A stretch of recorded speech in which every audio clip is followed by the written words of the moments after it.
Good evening, Gills fans. Welcome back to the latest episode of Gills in the Blood TV. It is Thursday and Sky Bet League One is just 2 days away. So I'm back this evening with, firstly, a look back at Tuesday's Leasings.com trophy victory over Crawley, and then swiftly turn attention to our League One opener as we host relegated Hull City at the Priestfield Stadium in 2 days' time.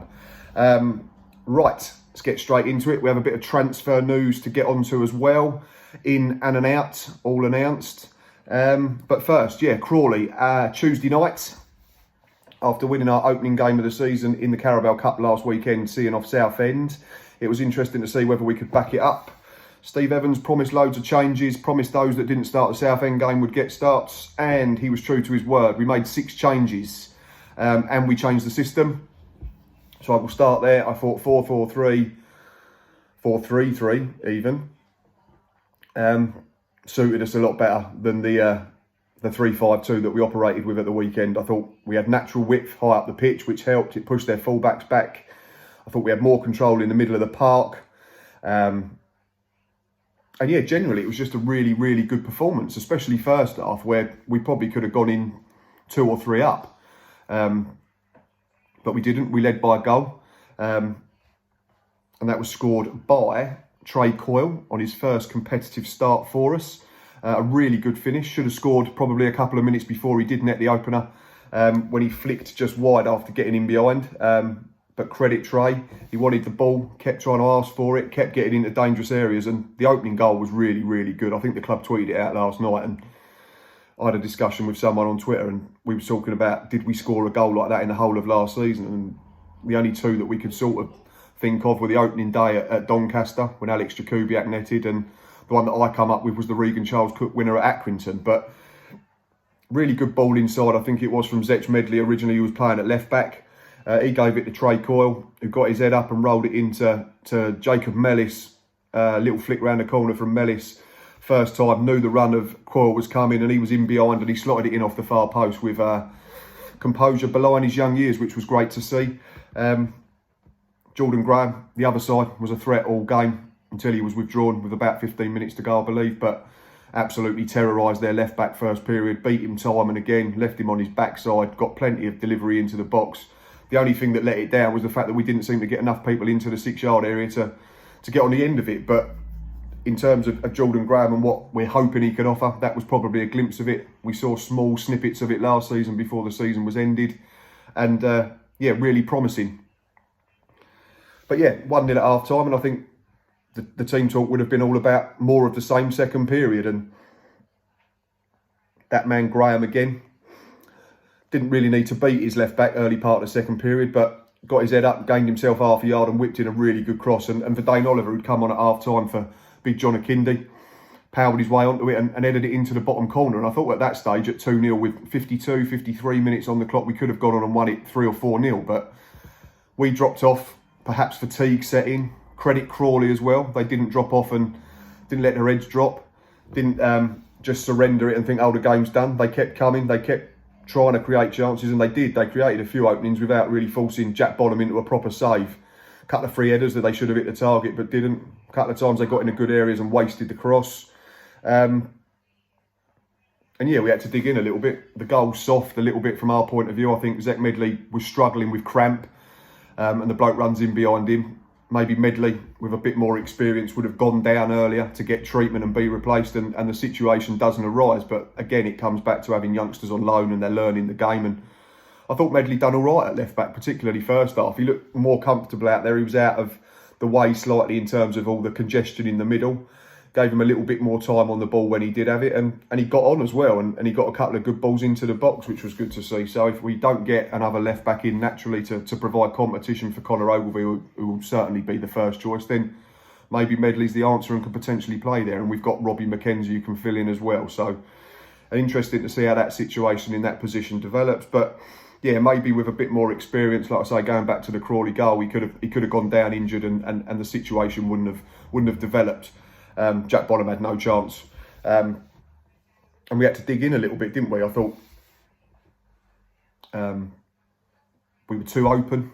We wasted possession second half, especially after the goal, and again, we looked a little bit naive, but that'll come. And I think the more this team plays together and the more it gets minutes together and the players can build up relationships, when we see more consistent selection now that the league games are due to start, I think we'll see better performances all over. And that's not to say that the first two haven't been awful. They haven't been brilliant. Let's not sit here and say that either. There's been patches that have been really good, and there's certainly been patches that need working on. So work to do. But like I think I mentioned on the Monday review, if you're winning games when you're not at your best, it's a really good sign. And for an hour, we were really, really good. For half hour, not so much, but it was job done and another win. Right, I think that is everything in terms of Tuesday. So now we move on to some transfer business. One arrival this morning. That is this lad coming up on your screen.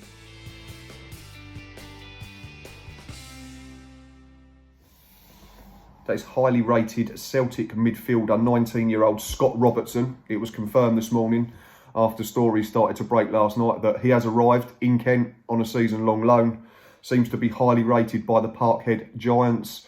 Neil Lennon raves about him, but it seems that he's decided that it's time for Robertson to go out on loan and play competitive men's football, because there's not much in the way of youth or reserve team football up in Scotland at the moment. And I guess Steve Evans' contacts, being Scottish and being a Celtic fan, I believe has helped us get this one over the line. It's a position I said we still needed to fill. It gives us a natural holding midfielder. I think Stuart O'Keefe can do it. I think potentially Robbie McKenzie can do it. But it's great to have someone come in that specialises in that role, and certainly gives us another option. Whether he starts at the weekend, I'm not sure. I don't know what his fitness levels are in terms of how far along he is in a pre-season, so be interesting to see, but I'd certainly have him in and around the squad. So welcome to the club, Scott Robinson, and we look forward to seeing you in action. Just a few hours ago, or a couple of hours ago, it was announced as well that there's been one departure. It's one that's been rumbling on all summer long. Finally it's over, which I'm quite pleased. I'm talking about this lad coming up on your screen.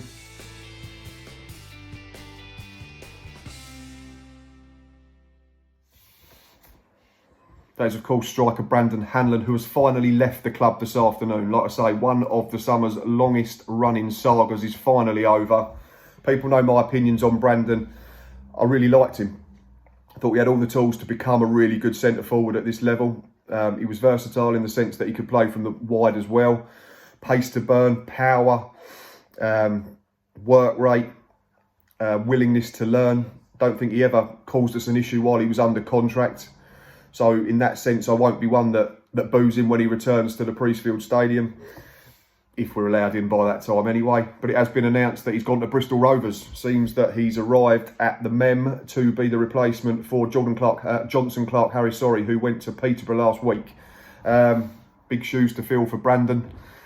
I've just been speaking to some Bristol Rovers fans and said that if you think you're getting a finished article, you're certainly not. If you're willing to work with him and see him as a project that you can nurture and polish, so to speak, then you've probably got a good player, especially got good levels of potential. But I'm glad it's sorted out. It needed to be done one way or the other, and Brandon's decided to move on. That's fine.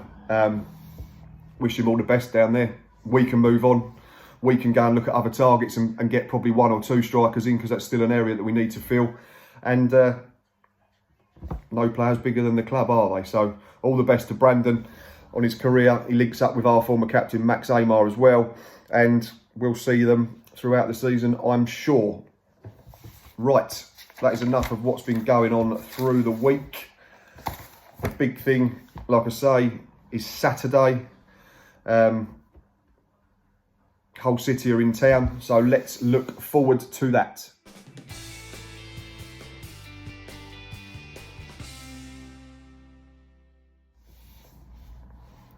Obviously, if you can remember back that far to the last time I'd done a competitive match preview back in March, we usually sit down and look at form of the comparative sides. There's not a lot to go on. Gills beat Southend 1-0 in the Carabao Cup and then saw off Crawley Town 2-1 in the EFL Trophy.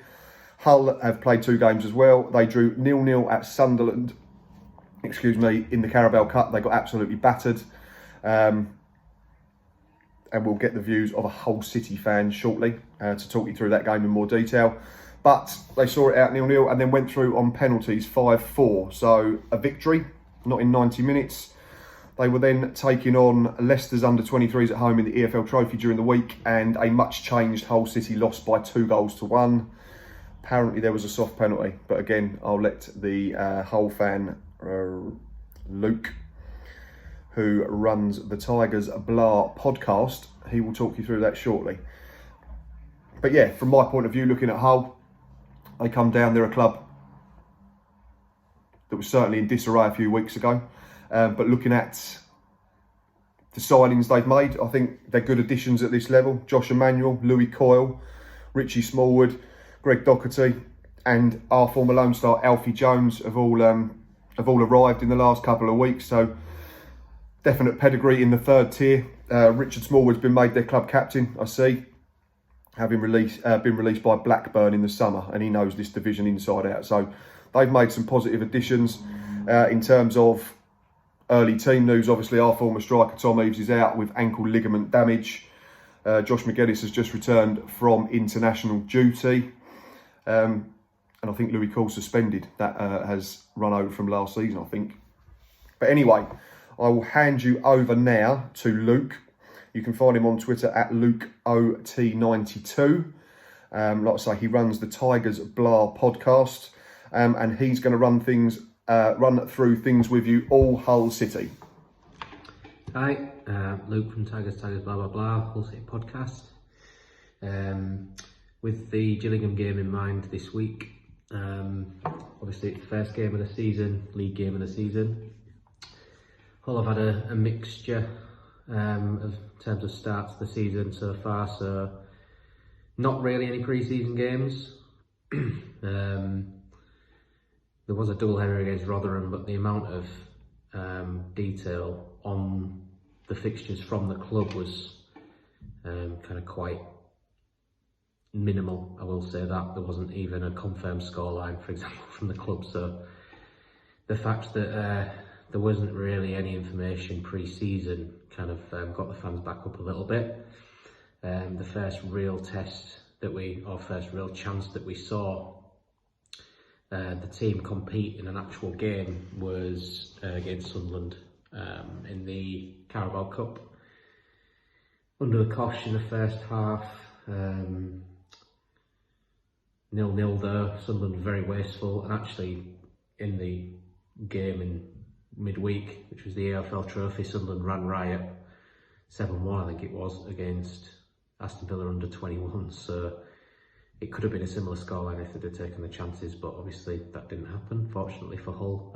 They were better second half, but still Grant McCann's 4-3-3 system that he's so stuck to, as you will see when we play on Saturday, means that the players he was playing in those positions were kind of restricted, and we didn't really get any shots on target at all.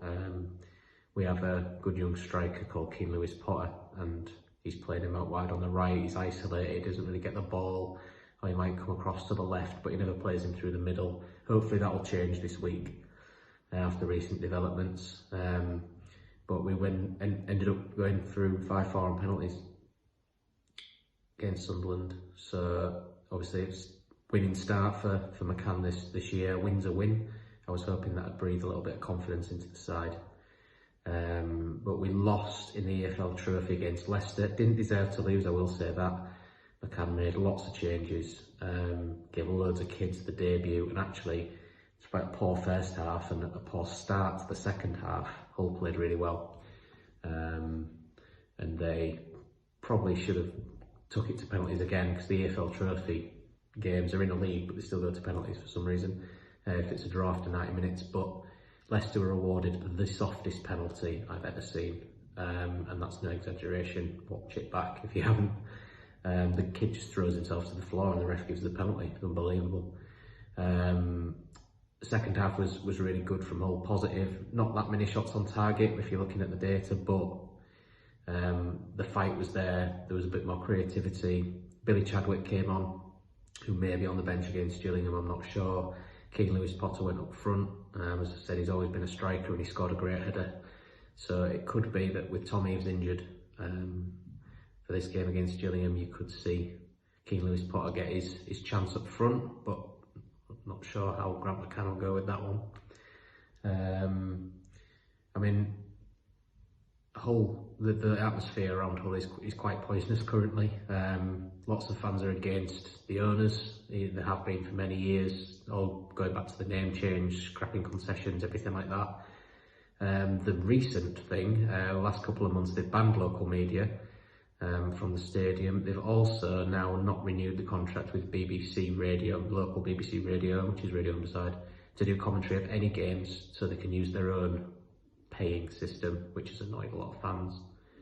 So they take 2 steps forward, which was good signings this summer. Richie Smallwood, for example, Josh Emmanuel, Louis Coyle, Greg Doherty, some really positive signings, young boys coming through, and then they take 3 steps back with annoying fans yet again. So I think it's a lot of Hull fans don't really expect an awful lot from the weekend. I think a lot of them would have gone to the game with it being away. Lots of people are boycotting, but a lot of people will have gone to Gillingham if things were different and you were able to do that, because it's a ground that we haven't played at for a long time. As far as Gillingham go, I've been keeping an eye on the pre-season results, and there've been some impressive ones there. It's a shame Tom Eaves can't play against you because he is injured. Obviously he ripped it up for you guys, went to us and had a disastrous season last year, so back in League One it should be his level where he starts banging the goals in, but at the minute he's injured, so unsure of how Hull will line up. A couple of ones to look out for though, obviously we mentioned him before, Keane Lewis Potter, look out for him. I think Richie Smallwood in the middle brings us a bit of bite in midfield, and there may be a couple of young lads on the bench like Billy Chadwick, James Berry, a couple of lads who've played really well for 23s, under 23 squad, and they played in the AFL Trophy, and they're the ones that really impressed. Dan Batty could come in midfield potentially, but as to this moment, I couldn't pick Grant McCann's team for him, so we'll have to see with what he goes. Good luck to both sides, I suppose, and thanks for listening. Cheers to Luke, who I have to say is probably the sharpest dressed guest we've ever had on the channel, doing the video from work this afternoon, suited and booted, tie as well. I was going to make the effort, but I thought I'd better not. But thanks for your views, buddy. Should make for an interesting fixture. So looking at Gills in more detail, team news, full squad to choose from, I do believe. Steve Evans did his press conference Thursday morning and there was no injuries reported. So I'm assuming the issue that Zach Medley had end of the game against Crawley was only cramp and nothing more substantial. So it looks like we do have everybody fit and available. So the tricky task early part of the season to pick a team, even more so in a COVID-induced short pre-season. But what I've seen over the 2 games against Southend and Crawley, I'm going to plump for this 11 if I was the manager, and I would go with the 4-3-3/4-2-3-1. I would go with Jack Bonham in goal. My back 4, because Ryan Jackson is suspended. Sorry, so it's not a full squad. There's no injuries, but obviously Jacko is ruled out because he got dismissed against Southend. So I'll go Robbie McKenzie at right back, Jack Tucker and Christian Magoma as the centre backs, and Connor Ogilvie to go back in at left back. I would bring Stuart O'Keefe and Carl Dempsey back in to sit in front of the back 4. The 3 in front of them for me have to be Jordan Graham, Jacob Mellis and Trey Coyle. Thought they were all absolutely brilliant on Tuesday night, especially first period. All of them involved in the goals. Jordan Graham an assist for Vadane Oliver. Jacob Mellis set up Trey Coyle's goal. And I thought Mellis was superb. He didn't waste a pass. And I have tweeted out in the last couple of days the pass completion rate of Graham, Mellis, Coyle and Dempsey over the first 2 games. And 78% upwards, I think it is, at least, which is really impressive for players at this level. It's not something you're renowned for. Centre forward for me was a tricky one. As you all know, I backed John Akindi to be top scorer in my season preview vlog. But I'm going to leave him on the bench this week. I'm going to go with Vadane Oliver. Should be playing with confidence because of that goal in the week. Seems to have overcome the knock that he was suffering from in pre-season. And I just think let's get players in the team that are coming off of goal-scoring games. And that's my team. Bonham, McKenzie, Tucker, Magoma, Ogilvie, O'Keefe, Dempsey, Graham, Mellis, Coyle, Oliver. My bench would be Joe Walsh, Zek Medley, Maddie Willock, Alex MacDonald, Scott Robertson, Henry Woods and John Akindi. Now to the all-important question that we do right at the end of these videos, match prediction. I said when the fixtures were released, I thought it was a good time to be playing the teams that were coming down. It usually takes them a little while to adjust. They've got injury problems, they've got people unavailable. I know you can say that the fan base is not entirely enamoured with the manager up there at the moment, but that doesn't seem to have such a big effect because the fans aren't going to be in the ground, so that takes that aspect out of it. But from what I've seen of us and the clips I've seen of them, I'm going to back us to win by 2-1, and I'm going to back the goal scorers to be Dane Oliver again and Jacob Mellis to get off the mark. Right, as always, thanks for watching. Please don't forget to check out our competition that is running in conjunction with Fan Hub, where you can win yourself a free t-shirt. That is available on Twitter, Instagram and Facebook, so go and check that out and find it. Simply just sign up to the mailing list for the new app that is due. Share the post on Facebook, like it on Instagram and retweet on Twitter. It's that simple. Once again, thanks to Luke for getting involved and giving us the whole city perspective. Thanks for watching, thanks for listening. Please keep liking, retweeting and subscribing.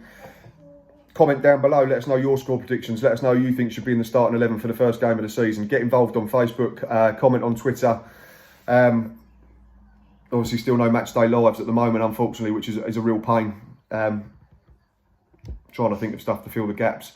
But if I'm not back before then, I'll be back Monday with a Monday review, looking back at the whole City game and maybe some more transfer news.